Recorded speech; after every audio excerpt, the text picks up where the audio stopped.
What is up, Starseeds? I'm Sid, and today I am going to go over the notes that I wrote while reading the 365 Days of Walking the Red Road book, The Native American Path to Leading a Spiritual Life Every Day by Terry Jean.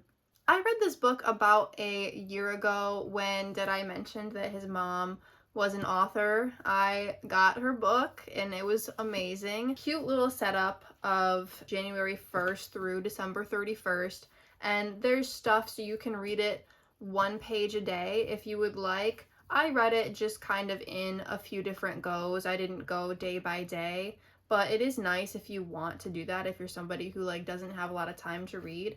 But I read it all in one go and I took notes. I have made a previous video on dreamcatchers because this book sparked the inspiration for that video, and I think I actually am gonna do probably another video or two getting more into these topics that we're gonna mention, but I wanted to read off my notes of what I thought were the coolest little bits of information from this book.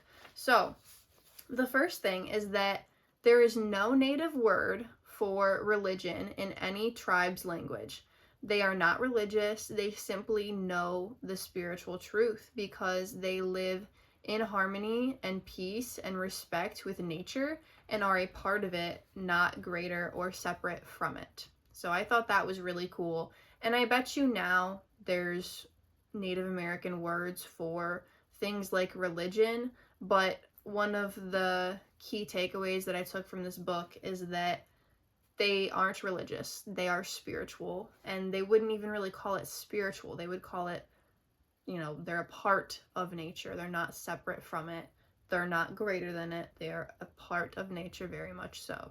And I feel like there's a lot of other cultures around the world who would say very similar things. Sorry if I'm pronouncing this wrong, but the Arawak people of the Lesser Antilles developed a language just for women after many women were captured and enslaved and men killed. So I thought that was kind of interesting, maybe cool to look more into it. Another cool thing, women birthed completely alone. Now I've heard of the red tent of women, I don't know of what culture, probably Native American women, probably other women too. When they are on their period, they go to this gathering area and the whole tribe kind of menstruated together and got this wisdom and stuff. So I'm kind of surprised that women birth completely alone. I feel like other women would probably join them, and I'm sure they did in some situations. It does make sense to go off on your own, no distractions, just listen to your intuition and do it. Do the thing. Have a baby. This was kind of my own thought / realization, but it happened while reading this book.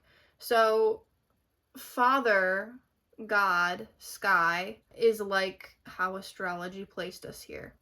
Mother, Earth, because she carried us or carries us.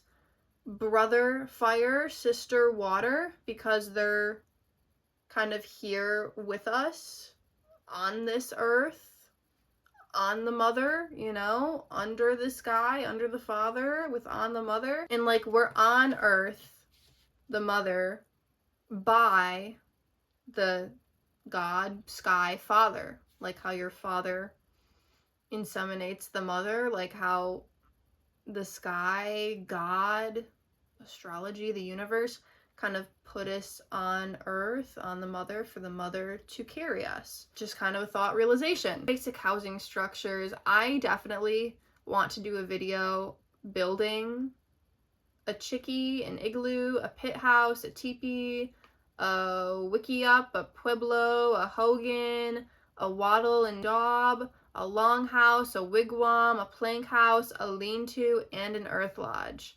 I definitely want to do those 13 basic housing structures. There is an old belief among Native people that 90% of all illness comes from bad feelings, guilt, or negative energy. I definitely agree with that. 90%? Yeah. You got 10% wiggle room for other more scientific stuff, but this is science too. It's spiritual science, it's energy, and it makes sense because your mind and your intentions overpowers 90% of the time, you know? There is a giveaway tradition. The person being honored gives gifts instead of receives. Like instead of a graduation party where people tend to give you money, or a wedding where people tend to give you gifts, usually the people being honored for a birthday party, any kind of event, give gifts to the people coming because they achieved this thing. They're in a position to give, right? Also, at weddings, a lot of the times they smoke the peace pipe at weddings. I think that's kind of cool. More than 8,000 Indians served in World War I, 25,000 in World War II, 41,000 in Vietnam, and 24,000 in Operation Desert Storm. That's just kind of a little shout out, I guess. Next note is about dreamcatchers. Made a whole video on that, so I'll leave it linked in the description of this video. Sacagawea had a son with her with Lewis and Clark.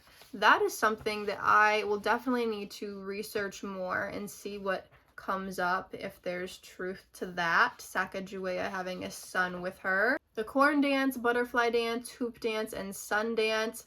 Definitely something that I would love to experience in life, maybe partake in if that was appropriate, but at least just really observe the actual dances.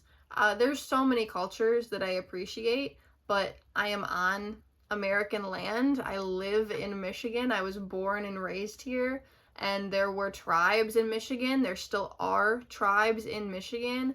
And I've just always really appreciated the Native American culture, so I think that would be really cool to experience one day. Need to look up Alcatraz Island and Native Americans and probably make a video just on that in and of itself. Don't really know what the story is here. I didn't write those actual notes down. I don't remember what Terry said in this book about it, but something about Native Americans and Alcatraz. Also, I need to look up wakan tanka, see what that's about, maybe do an own video on that.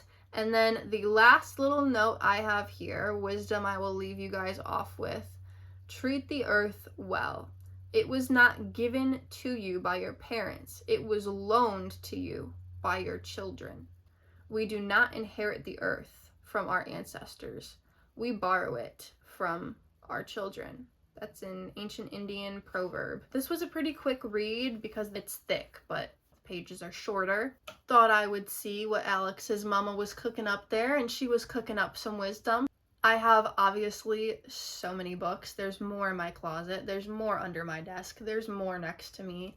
There's more in other rooms, in closets, and on bookshelves as well. And I don't often read, but I love kind of sharing the wisdom from spiritual books that I read. I have a video on things that made me cry out of remembrance while reading The Prism of Lyra by Alyssa Royale Holt. That was an amazing book. The Narnia books and The Magician's Nephew aren't all that spiritual, but they do have glimpses of spirituality in them. I actually have 2 videos on Narnia and those kind of stories and how spirituality and energetic science, really more so, is woven into it, which I think is really interesting, by C.S. Lewis, the Narnia series. Let me know your guys' favorite books, and also if you have any pieces of Native American wisdom or wisdom from other cultures that you think I would think is cool, because I'm sure I do think it's cool. Let me know. I appreciate you guys so much.